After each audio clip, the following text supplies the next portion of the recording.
हरे कृष्णा। उड़ीसा में जगन्नाथपुरी नाम का एक तीर्थ स्थल है जहाँ पर जगन्नाथ, बलदेव और सुभद्रा माई विराजमान है। कई वर्ष पूर्व की बात है, हैदराबाद के एक बहुत बड़े व्यवसायी हिरेन मेहता वहाँ पर आए और उन्हें जगन्नाथ जी के सामने आकर उनके पुजारियों के सामने चुनौती रखी कि मैं 1000 स्वर्ण मुद्राएं दूंगा और उसके मूल्य का एक भोग आप लगाइए। और ये 200-300 साल पहले की बात है और उस समय तो 1000 स्वर्ण मुद्राओं में तो इतना भोग आ सकता था कि एक छोटे से भगवान के कक्ष के क्या बात थी। तो पुजारी ने सोचा कि इस चुनौती को किस प्रकार हम प्रत्युत्तर दें। परेशान थे और 1-2 दिन के बाद फिर हिरेन मेहता ने प्रश्न किया तो पुजारी ने कहा मुझे कुछ समय दीजिए और भगवान जगन्नाथ से प्रार्थना करने लगे। और रात्रि को स्वप्न में जगन्नाथ भगवान प्रकट हुए। प्रकट होकर जगन्नाथ भगवान कहने लगे कि हिरेन मेहता ने जो चुनौती दी है 1000 स्वर्ण मुद्राओं के बराबर एक समय भोग लगाइए जो कि हमारे भोग कक्ष में आ जाए। उसका उत्तर मेरे पास है।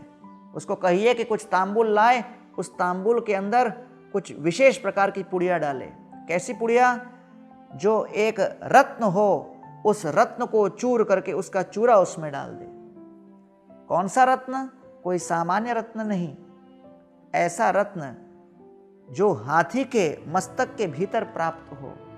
कौन से हाथी? हर हाथी के अंदर नहीं। हाथी सामान्यतः कामुक प्राणी है, लेकिन अगर किसी भाग्य से या किसी कारणवश उस हाथी ने अगर ब्रह्मचर्य व्रत का पालन किया तो उसके मस्तक के अंदर ऐसी मणि उत्पन्न होती है।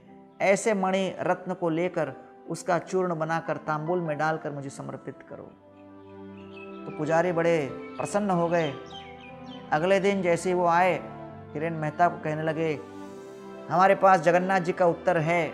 आप 1000 स्वर्ण मुद्राएं समर्पित करके एक भोग जो लगाना चाहते हो वो केवल एक तांबूल के माध्यम से हो सकता है। हिरेन कहता अरे तांबूल तो इतना सस्ता है, 1000 स्वर्ण मुद्राएं।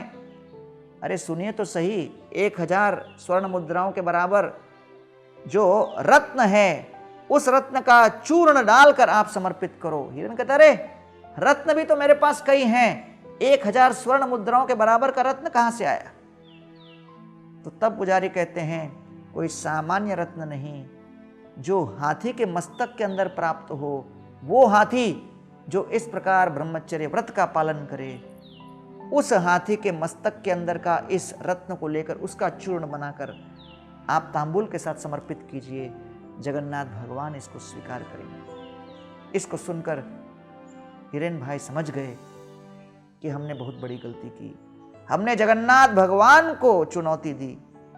वो तुरंत जगन्नाथ जी के सामने समर्पित हो गए और कहने लगे कि प्रभु आपके प्रति प्रेम करना बड़ा सरल है, लेकिन मैं अपने जटिल कुमति से आपको ही तिरस्कृत करने का प्रयास कर रहा था, आपको पराजित करने का प्रयास कर रहा था। मुझसे बड़ी भूल हो गई।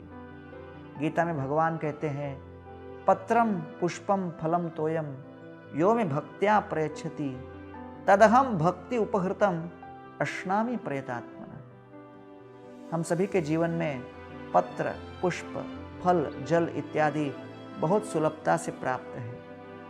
इन सभी वस्तुओं को लेकर हम बड़े प्रेम से जब भगवान को समर्पित करेंगे तो भगवान हमारे उस भाव को स्वीकार करेंगे। इसलिए हो सकता है हमारे जीवन में कई कठिन जटिल परिस्थितियां आए, लेकिन भगवान के चरणों में अपने हृदय के प्रेम को व्यक्त करना बड़ा ही सरल है। इसलिए अपने जीवन में बड़ी सरलता से भगवान के प्रति प्रेम को व्यक्त कीजिए और जीवन को सफल बनाइए। बहुत बहुत धन्यवाद। हरे कृष्ण।